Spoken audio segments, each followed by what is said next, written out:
Hey, everybody, it's Tommy Canelli, and welcome back to Before the Lights podcast, the show that tells you how they made their mark. On this episode, he's open for the likes of Scotty McCreery, Dwight Yoakam, the late Chris Christopherson, Neil McCoy, Mark Chestnut, and many others. From Red Bluff in Northern California, was a top 3 finalist in American Country Star. He won the 2014 Horizon Award and won the Josie Music Awards Contemporary Country Vocalist of the Year in 2020. Let's welcome in Chad Bushnell. Chad, welcome to the show. Hey, how you doing? I'm doing well. You come from 4 generations of singers and cowboys, and one who even shared the stage with Bob Hope. Who was that? Man, so my great-grandparents on my dad's side were professional opera singers, and they traveled on train on the Bob Hope shows back in the day. And when they went through Garberville, California, they decided that's where they wanted to settle down after they were done touring. And so that's how I ended up being in California, was because of that. So. And you grew up in singing in the church. Tell me about the inspiration from your great-grandmother.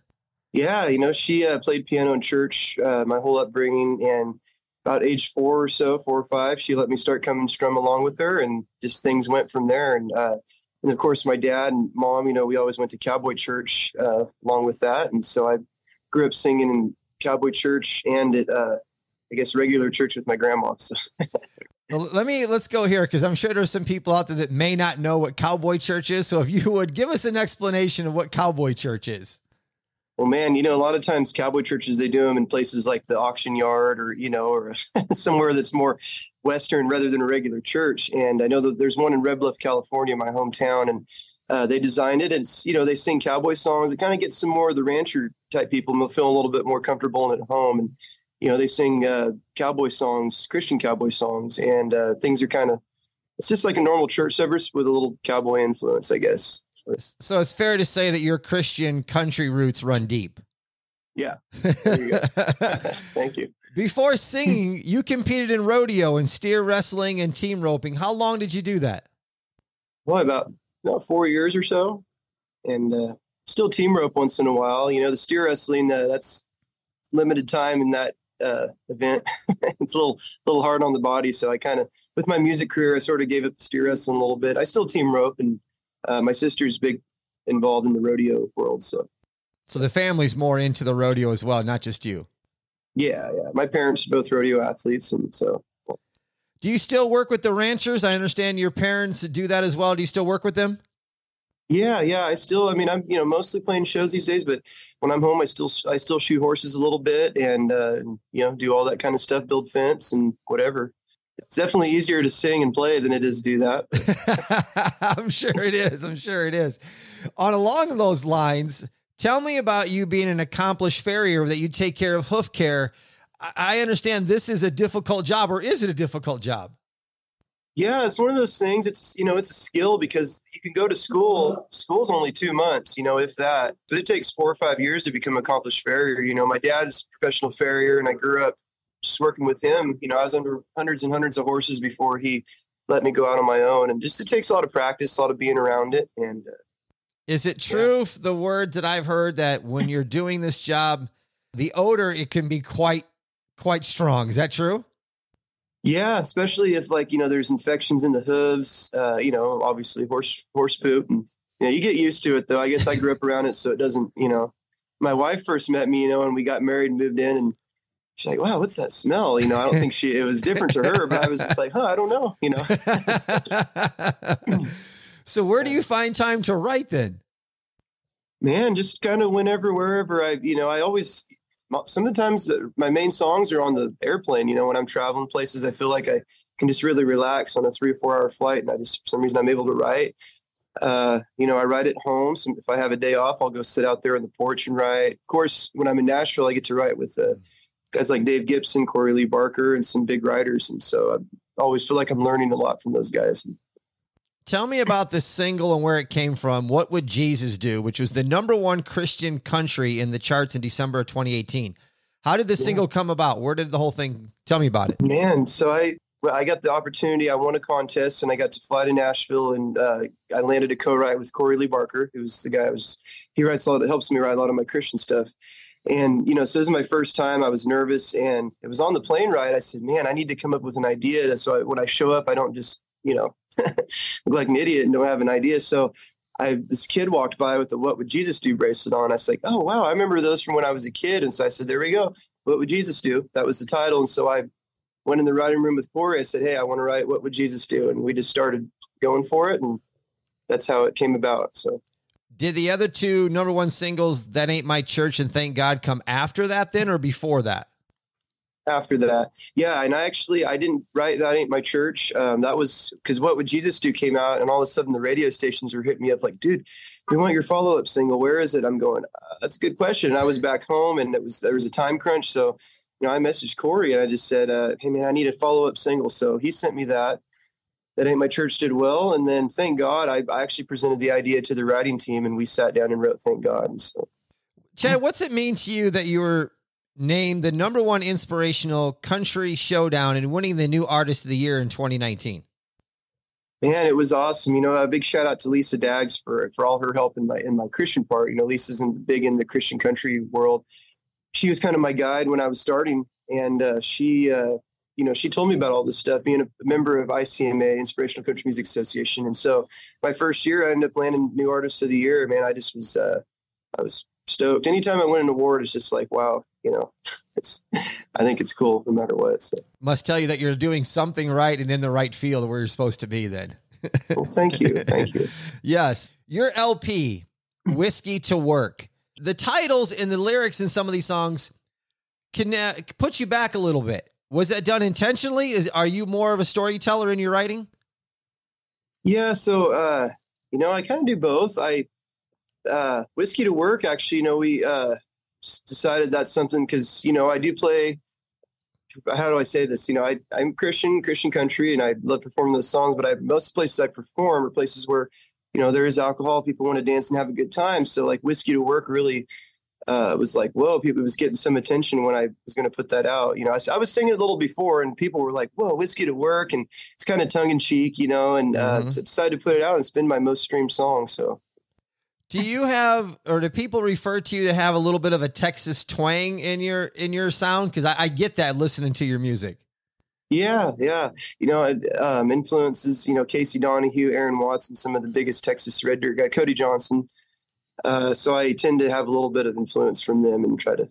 Before I go into your new single, tell me about the documentary North State Roots. Yeah. So that was,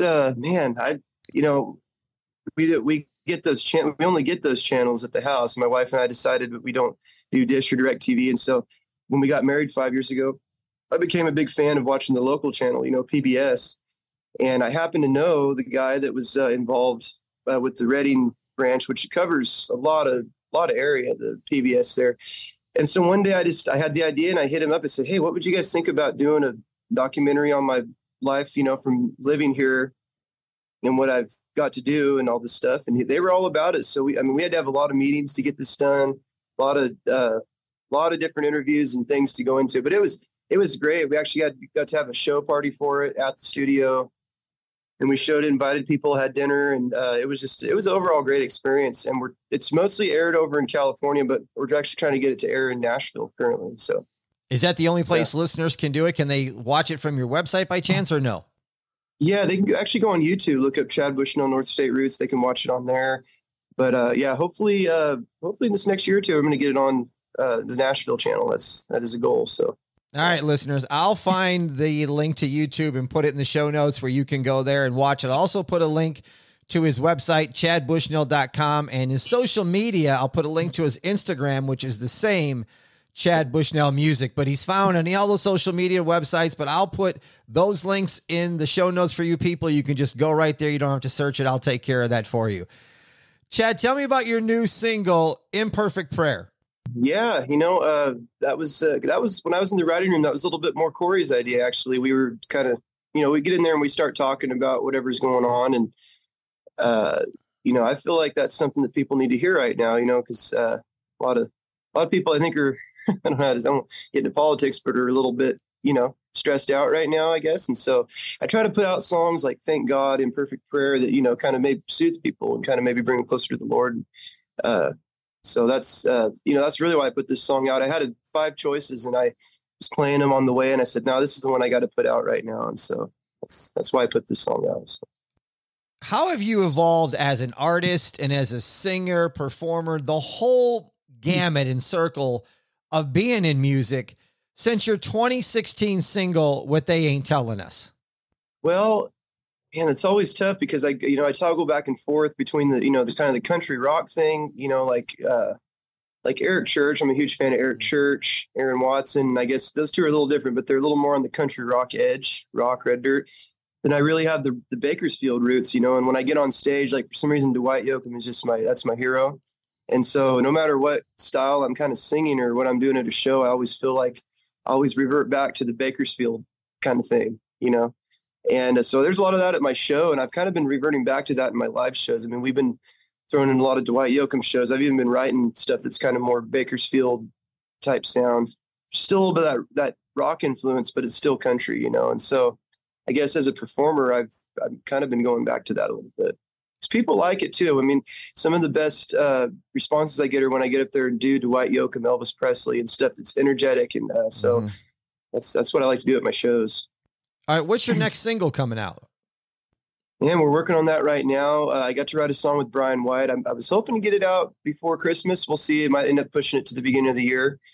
But, getting it right with Brian White, that's been one of my highlights, hit songwriter. And so we wrote a song called We Ain't Done, and I think that's going to be my next single. So. Awesome. Do you have any Christmas tracks out at all? I do. I wrote a song about my great-grandma when she passed, one of the biggest inspirations in my music career. And I put it out last year, and I didn't get a chance to put another single out this year for Christmas, but people can still listen. It's called Grandma, and it's on all music platforms, YouTube, Spotify, iTunes. So yeah, encourage people to check it out. Well, listeners, outside of him working in ranchers and having a background in rodeo and being this performer and a Christian country artist, you also have a beef jerky line. I'm guessing this comes from your roots of being where you grew up in Northern California in Red Bluff. Give me the lowdown on the beef jerky line. Yeah, I'll try to make a quick story on that one for you. But shoeing horses up where we're at, I mean, it's, it takes a lot of physical, ability to be able to do that because it's a tough job. And during the summer, it's 110. And I guess It's Jerky was a little hole in the wall jerky spot. And somebody told me about it and said it was all natural, And so for me, some of the stuff at the gas station, I think there's too many preservatives. So it was kind of wigging me out when I was working. It wasn't sitting right with my system. So I started going to It's Jerky. I could eat that during the day and it would keep me going shoeing horses. And so that was always my spot. They hit it when the fires happened in Northern California, and they all of a sudden got huge. I mean, they're in Costco. They have huge warehouses. And so in 2020, when all my shows canceled, I had the idea of hitting them up, say, hey, would you guys want to do a Chad Bushnell jerky? And so we collaborated and it ended up working out. And it's in 10 stores. I distribute some pretty big orders, and it's been going great. It took a few years for it to take off. I mean, word of mouth. It's a great product. It's kind of more their idea. I'm actually thinking about coming out with my own special style though. So we'll see. Nice. So you just have is it just the original flavor right now? No other flavors to them? There's honey pepper, regular pepper, and garlic. So those are kind of their recipes, but I'm actually in the process. We're working on maybe just actual Chad recipe to collaborate with them and see what happens. So. Well, listeners, by the time this show comes out, Chad will have performed at Stoney's North 40 in Las Vegas, which would have been a week ago when this show airs. But because of that, we talked before he came on, he will be back in Las Vegas during the rodeo time, December 9th at Old Red on the Strip. So if you're going to be in Vegas during that time, make sure you check him out. December 9th, Old Red here in Las Vegas. You can also go to his website that I said I'll put a link to, where you'll find out all his tour stops. If you're not going to be in Las Vegas, he might be in another area that's going to be closer to you. Let me ask you this. What's it like for you performing in Las Vegas? Man, it's great. I want to add to that. I'm actually doing 2 shows that day on December 9th. I get to perform on Live with Lucia at the Cowboy Christmas that morning at 10:30. And I'm super stoked because they air it on the Cowboy channel for a little bit. So I'm going to perform there, and then I'm going to jet over right after to Old Red and do a full band show there at 3 to 7. So I'm just stoked. I mean, Vegas is like probably coolest spot, along with Nashville to perform. So any chance to perform in Vegas, I'm pretty much there. So I see you love Garth Brooks and are even the lead singer in a tribute show. Yeah. When did this start? Long time ago? Man, about 3 or 4 years ago, kind of along the COVID thing, I had a lot of time to sit and think, and along with doing the jerky, I have to say, people demand Garth Brooks where we're at all the time. People come up every show and say, would you sing some Garth, Chris Ledoux? For some reason, Northern California, they love Garth Brooks and Chris Ledoux. So I decided to make a whole set dedicated to Garth and Chris at my shows. Then during COVID, I said, man, why don't I just do a full Garth Brooks tribute? My talent agency, they specialize in tribute shows. They're tribute acts. They book some of the biggest in the world.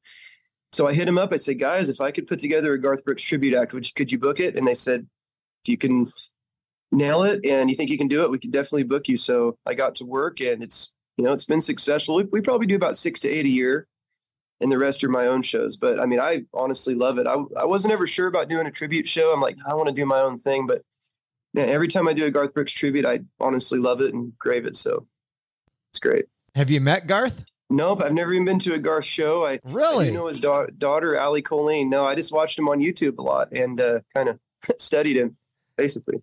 Wow. I have been to a Garth show live. There is none like that. So I highly recommend, being that you have a tribute show, you got to go see him live for sure. I got to do it. No, and I'm a big fan. And between Garth Brooks, Dwight Yoakam, and Vince Gill, they're kind of my top 3 favorites. So, do you know if he's heard your tribute band by any chance? I don't know. I think his daughter Allie's probably seen it on we follow each other, so maybe she noticed it. I don't know, but that would be something if he saw it. That would be cool. Music is a tough industry, but for you, what's the next step for you in your career? Man, right now, I've honestly been working really hard this summer. I even skipped out on a Nashville trip and, kind of saving up. I'm going to buy something to tour in first part of next year, January, February. And I'm going to be hitting the road even harder. This last year, I mean, we played 120 shows already this year, I bet. I mean, we played a lot of shows, a lot of 4 or 5 day runs. And so I'm basically expanding out this year. I'm going to be doing my first Arizona run in March. We already got that locked in. I'm going to be doing just probably more South Dakota, North Dakota, anywhere I can. And then I'm going to put my first single out to radio next year, which I'm pretty stoked for. So it sounds like a great plan. I mean, travel the country, hit the road, see America through the road, American highways, play some shows, get a single out on the radio. I mean, to me, it sounds like a great plan going forward, and that's the next step. Yeah. It's been a lot of work trying to find the right radio promoter and all the stuff that goes into that, the right song. That's what he said, be patient before we put the right song out to radio. And so I got a lot of stuff in the works. I mean, between next year, January, February through June, we're going to be doing a lot. So I'm excited. Well, it's great to connect with you, have you on the show. I'm sorry I'm not going to be able to come to the November 7th show, but December 9th, now that's a good possibility. We'll stay in touch and see if I can't check you out in December here at Old Red in Las Vegas. It would be awesome, man. Well, I sure appreciate you having me, and this is great. So you bet. Listeners, I want to make sure that you go to the show notes, click on this guy's website, click on the link to the documentary. I'll put a bunch of stuff where you can listen to his music. Chad Bushnell music, that's where you got to go. It's chadbushnell.com. Listen to his stuff. He's got a great sound, especially if you like a little bit of that Texas twang, which I think is real country. He's got it. And that's going to do it for this episode of Before the Lights. Thank you for listening. We will catch you next time, everybody. Salute. Chin chin.